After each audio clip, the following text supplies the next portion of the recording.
بسم اللہ الرحمن الرحیم۔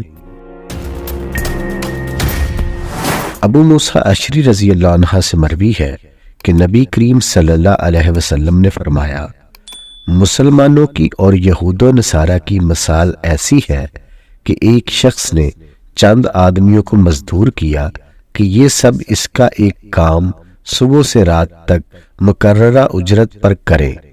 چنانچہ کچھ لوگوں نے یہ کام دوپہر تک کیا، پھر کہنے لگے کہ ہمیں تمہاری اس مزدوری کی ضرورت نہیں ہے جو تم نے ہم سے طے کی ہے، بلکہ جو کام ہم نے کر دیا وہ بھی غلط رہا۔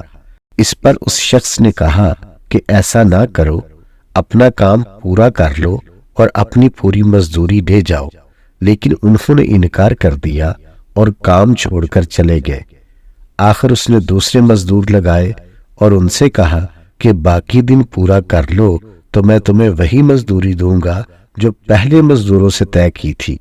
چنانچہ انہوں نے کام شروع کیا، لیکن عصر کی نماز کا وقت آیا تو انہوں نے بھی یہی کیا کہ ہم نے جو تمہارا کام کر دیا ہے وہ بالکل بیکار رہا، وہ مزدوری بھی تم اپنے ہی پاس رکھو جو تم نے ہم سے طے کی تھی۔ اس شخص نے ان کو سمجھایا کہ اپنا باقی کام پورا کر لو، دن بھی ابھی تھوڑا ہی باقی رہ گیا ہے، لیکن وہ نہ مانے۔ آخر اس شخص نے دوسرے مزدور لگائے کہ یہ دن کا جو حصہ باقی رہ گیا ہے اس میں یہ کام کر دیں۔